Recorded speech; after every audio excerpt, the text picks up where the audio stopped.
હાલો. હા, કોણ? હા, તમારો ફોન હતો હમણાં થોડી વાર પહેલા. કોણ બોલો છો આપ? યોગેશ બોલો, આણંદથી. યોગેશભાઈ, વિમલભાઈ વાત કરું, ગૌરેશ પશ્વાર તલોદથી સાહેબ. હા હા, બોલો બોલો. પેલું ચાલુ કરી દીધું માલિક? હા, એ ચાલુ જ છે. કેટલા પશુને આપો છો? એક જ ગાય છે આપણે. કેટલા દિવસ થયા? અ, આપણે પેલા જો ને વિયાણ પહેલા આપણે દાખ્યું 15 દિવસ પહેલા, 15 દિવસ. ઓકે.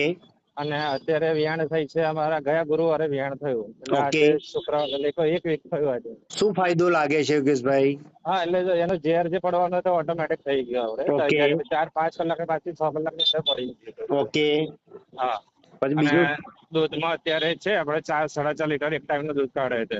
ઓકે. પહેલા લીટરમાં જ છે વાછડી હજુ ઓકે. છતાં પણ એના શરીરમાં શું ચેન્જીસ લાગે છે? શરીરમાં છે હવે સારું એવું ભરણ એવું રહેશે એનું તાજું એમ દેખાય. અમે શરીર પર લાગે નહીં કે આપણને ગાય થોડી એ છે વીક પડી હોય કે એવું.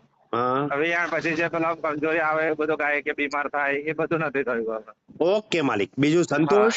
બસ સરસ છે. અને મારે એવું હતું કે હવે પેલું ધાબળું પડે છે ને ગાયને આંગણમાં,